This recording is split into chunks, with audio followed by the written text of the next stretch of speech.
The next chapter, so to speak, or Part 2, will cover the formation of the Pacific Light and Power Company. This company primarily developed and generated cheap electricity through hydropower to energize Henry Huntington's Pacific Electric Railway system. The birthplace was on the banks of the San Gabriel River, and the name was San Gabriel Electric Company. In 1902, this company was merged into the new Pacific Light and Power Company, and William Kerckhoff's other hydroelectric plants followed over time. The formation of this company continued to grow in keeping with the electrical demand. What William did not know was the years he would consume in negotiating with the Committee of Nine, each representing an interest which was entitled to the water of the river. 9 sets of interests, each defending his perceived rights.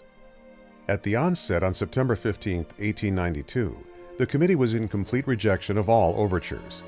They would not allow any water diverted under any circumstances. What an attorney representing one of the 9 would conjure up, another did, and the years ran by. The final signatures to the contract were obtained about March 5, 1898, almost 6 years spent in negotiations. Then there was another group outside of the Committee of Nine. They announced their opposition and threatened litigation. They were satisfied in 1897 when given power at a reduced rate to operate a pumping plant on their land. In retrospect, this was a story of trials and tribulations, a story of fighting against odds. As Henry O'Melveny remembered, this illustrated Mr. Kerckhoff's strong tenacity in never yielding to difficulties. He just steadily continued in pursuing his course to final achievement. On June 29, 1898, the titles were established, the transmission line in place, and the receiving station in Los Angeles finished and ready to receive the current. As stated by Mr. O'Melveny, one can imagine the feelings of Mr. Kerckhoff as he stood in the receiving station in Los Angeles, awaiting the fixed minute when the water would be applied to the generating wheels in San Gabriel Canyon. The hopes, the fears, the perplexities, and the labor of 7 years were crystallized in that second of time. It is harder to imagine the depth of satisfaction and happiness that followed when the instruments in Los Angeles registered that the project was successful and that the miracle had been accomplished. The slow drifting water of the San Gabriel had been lifted to the mountainside, and by applying the power generated by its gravity to the generating wheels of the plant, that power had been transformed into subtle electricity, which, winging its way to Los Angeles, was again transformed into the power that propelled the streetcars of Los Angeles. It was a glorious moment in his life. Again, inside the plant, with its 5 two-phase AC 300 kilowatt generators, one views the serenity of the water spilling over into the channel after it has expended its great power in turning the generators to produce electricity. In 1896, Alan Balch, an electrical engineer, had joined Mr. Kerckhoff to assist in utilizing the power from water under pressure. From their dam in the San Gabriel Canyon, the water was channeled for approximately 7 miles with a drop of 400 feet to the powerhouse. Also, you will recognize the name of Balch relative to Scripps College. This early photo shows the high-pressure line, boarding house quarters, and the water being returned to the river channel. Remembering the arguments of the Committee of Nine, there was far more water returned because of steel pipes than if the water was to run down the gravel channel subject to percolation and evaporation. Today, this plant is still generating electricity for the city of Pasadena. This is a bird's-eye view of the San Gabriel Electric Company in 1911, with its high-pressure lines leading to the hydroelectric plant. Mr. Kerckhoff consolidated this company under one name, Pacific Lighting and Power Corporation. San Gabriel Electric Company was the beginning of the prominent name, Pacific Light and Power Corporation. On September 18, 1900, the San Gabriel Electric Company agreed to purchase all of the property rights and liabilities of San Antonio Light and Power Company. By February 14, 1901, William Kerckhoff's new Sierra Power Plant was in operation. It was located about 2,000 feet below the old SAL&P site and utilized the most direct path for the new 24-inch high-pressure pipeline installed from the SAL&P's tunnel. This photo shows Baldwin's abandoned historic San Antonio Light and Power Company's plant. The remains were washed away during the flood of 1938. This is William Kerckhoff's new Sierra Power Company's plant on the San Antonio Creek. Another view of the Sierra plant, showing the 2 covered Pelton wheels and the trail race. By 1906, this plant was capitalized at $2 million. The Switchboard as it appeared in May 1911 at the Sierra plant. Henry E. Huntington, having purchased the street railroad system in Los Angeles, perceived the advantage of cheap hydroelectric power for his enterprise and joined in with Kerckhoff's investors. The Pacific Light and Power Company was formed, and in 1910 it was incorporated.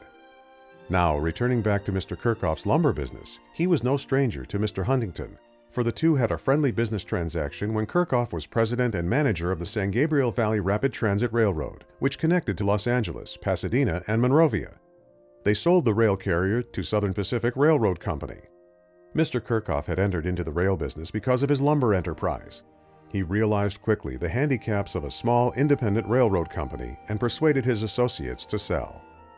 A look inside of the Sierra Powerhouse. Starting in 1913 through 1917, all hydroelectric plants were consolidated into Pacific Light and Power Corporation. The Mentone Power Company on Mill Creek was put into operation in September of 1904 and transmitted two 15,000-volt circuits tying into the Upland Substation. In the photo, one can follow the high-pressure penstocks leading downhill to the powerhouse. Today, this plant is no longer active. The Pedley Powerhouse was a part of Pacific Light and Power Company from 1906 to 1914 and located on the Santa Ana River. William E. Pedley, an English-trained civil engineer, organized the Riverside Power Company in 1901. Mr. Kerckhoff acquired this small company through a bankruptcy. Today, it is no longer active. This plant is in a picturesque setting far from civilization. Another very bitter contest over diverting water took place between Kern County Land Company and Miller & Lux. They waited until the plant was next to being completed before filing a permanent injunction restraining the water from being diverted into a pipeline, which would have saved water from evaporation and percolation as compared to the riverbed. On December 29, 1904, a consent decree was issued, and the generators were thrown into action. Today, this plant has been modernized and is still operating. The remoteness and the steep grade required that all material to be transported to the site had to be by 10 teams of slow-moving mules. At that time, motor vehicles could not make the steep incline. Water from the Kern River was diverted and carried by canal and a flume to the powerhouse. This was by far the largest undertaking to date by Kerckhoff and generated 10,000 kilowatts, which traveled 127 miles to Los Angeles at 55,000 volts. Another pioneering achievement of Mr. Kerckhoff. Used to supplement cheap hydroelectric power. William Kerckhoff was the founder and president of Pacific Light and Power Company. The steam plant is in the background. Note the way people dressed to go to the beach. From the very beginning, and in 1912, this facility was cited as being the most efficient plant in the U.S. Even though this plant was the most efficient compared to other steam plant operations, it was more expensive than hydroelectric power. Kerckhoff's steam plant cost 4 cents a kilowatt hour to produce, while hydroelectric power cost under 1/10 of 1 cent per kilowatt hour.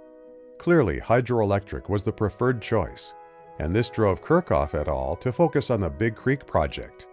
Running at full capacity on a cold morning, the exhaust system made for a spectacular sight.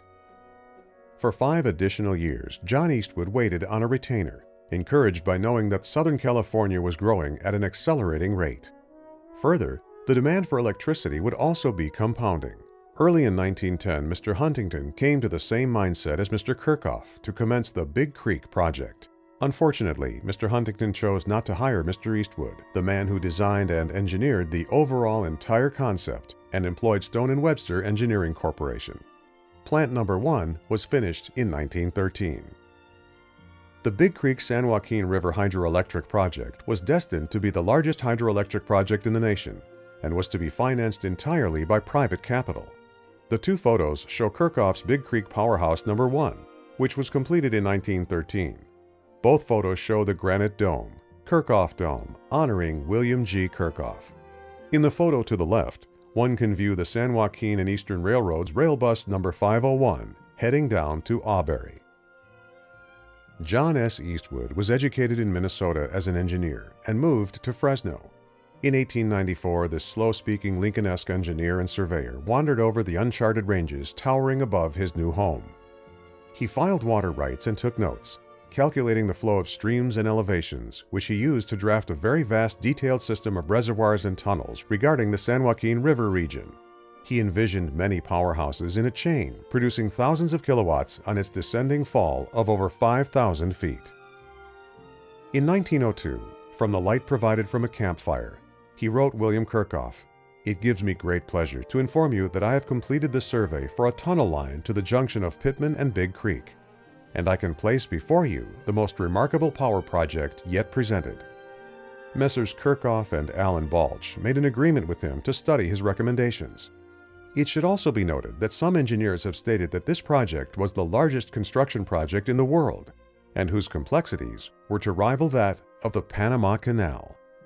Eastwood also developed a new type of reinforced concrete multiple arch dam, a highly economical design that minimized the amount of material required, which reduced transportation costs. Just a point of information, Eastwood also designed the Bear Valley Mutual Water Company's dam, or better known as the Big Bear Dam in the San Bernardino Mountains. It has been estimated that more than 400,000 tons of machinery and supplies were hauled to the Big Creek area during the short lifetime of the San Joaquin and Eastern Railroad. The latter fulfilled the transportation needs of the Big Creek project and was abandoned in 1933. This exceptional 1916 photo illustrates another mode of transportation, the use of motor vehicles. These Mack Bulldog trucks are shown on the Kaiser Pass Road headed for the area of Florence Lake, and could only be routed during the summer months. Motor vehicles and road building were still in their development stages, even though this photo was taken after the Kerckhoff-Huntington separation. The Big Creek project was originally masterminded by engineer John Eastwood. The plan called for the construction of 3 massive concrete dams, each over 100 feet in height, to form reservoirs or lakes. From the lakes, water would flow through a short tunnel and drop more than 2,100 feet in a steel penstock pipeline to Powerhouse No. 1. A division dam below that plant would guide the water into a second tunnel and penstock with a near 1,900 feet vertical drop to Powerhouse No. 2. This photo shows Powerhouse No. 2 with an addition, which is the shorter building to the left. Shaver Lake is below and not in this photo. Florence Lake Dam. The dam was designed by Mr. Eastwood and was one of the 3 reservoirs as mentioned above. All were commenced during Kerckhoff's presidency of Pacific Light and Power Corporation. It was June of 1913, and we are on the open plains of the San Joaquin Valley, running the 150,000-volt power lines from the Pacific Light and Power Corporation's Eagle Rock Substation outside of Los Angeles to the Big Creek Powerhouse No. 1, a distance of 243 miles. The high-pressure 150,000-volt power used by the Big Creek lines required all new redesigned insulators, transformers, circuit breakers, and switch gear. When completed, this will be the longest distance, highest voltage lines in the world. By the first few days of November 1913, this record-setting power line had been completed, though it remained to be tested. This would have been a Herculean job anytime, though especially with the help of mules. We need to also focus our attention on the size of this project and the financial agreement made between parties who expected its completion based on good faith, the innocence of a handshake. All of what you have viewed to this point was all held together by the threads of truth, honesty, and respect. These same qualities held these early partnerships and deals together through to completion. The accomplishments are a wonder. There were no long legal agreements as we have today. William G. Kerckhoff's word was his bond. On November 8, 1913, right at the crest of the morning rush hour, a water main burst and flooded the boiler room at Redondo Beach Steam Plant. Over 1,000 streetcars became dead on the tracks. After 45 anxious minutes, the general manager of Pacific Light and Power Corporation decided to take a chance on their yet untried $12 million investment, which had consumed over 2 years of expended labor, and he ordered the switch to be turned on at Big Creek Powerhouse No. 1. This was a burst of 150,000 volts sent to the Eagle Rock Substation. The trolley system rolled, and from that time until the 1950s, Big Creek was the major source of electricity for PL&P and its successor, Southern California Edison. This set another world record. Eagle Rock, which is right next to the history-making substation we just covered. Note the eagles on the rock. This is William Kerckhoff's venturesome history-making Pacific Light and Power Corporation's Eagle Rock Substation, and is still in use today through Edison. This record-breaking success of 150,000 volts being transmitted over 243 miles also reflects back 21 years to another echo of a world record-setting event. This event took place on December 31, 1892, when Pomona College's first president, Dr. C. Baldwin, and A. W. Decker, a brilliant engineer, transmitted over 10,000 volts from the San Antonio Canyon to San Bernardino, an unheard-of distance of 29 miles. William A. Myers wrote in his book, Iron Men and Copper Wires, that the San Antonio Canyon plant established the commercial feasibility of long-distance transmission of electric power. This Big Creek campsite was located on the Stevenson Creek and was some time after Mr. Kerckhoff's tenure as president. This photo is just so unique on how they accommodated the workers in this remote location. Their task was to tunnel over to Powerhouse number 3, just a most unusual scene. In 1917, Pacific Light and Power Corporation was consolidated into the Southern California Edison Company. The final amalgamation resulted in forming the 5th largest electric utility in the world. Further, Mr. Huntington became their largest stockholder and a director in the Southern California Edison Company. A further comment taken from William Myers' work entitled Iron Men and Copper Wires, between 1917 and 1929, plus the addition of the vast Big Creek project, the Edison became America's first large-scale progressive hydroelectric developer. In 1924, Eastwood was drowned while swimming in a mountain river, the King, which he so respected. He had lost his stock given to him for his outstanding work because of his inability to meet the stock assessments. His contribution to the Big Creek project was not forgotten by the Edison board. Mrs. Eastwood was given a lifelong provision, which stands as proof of the appreciation for his immense contribution.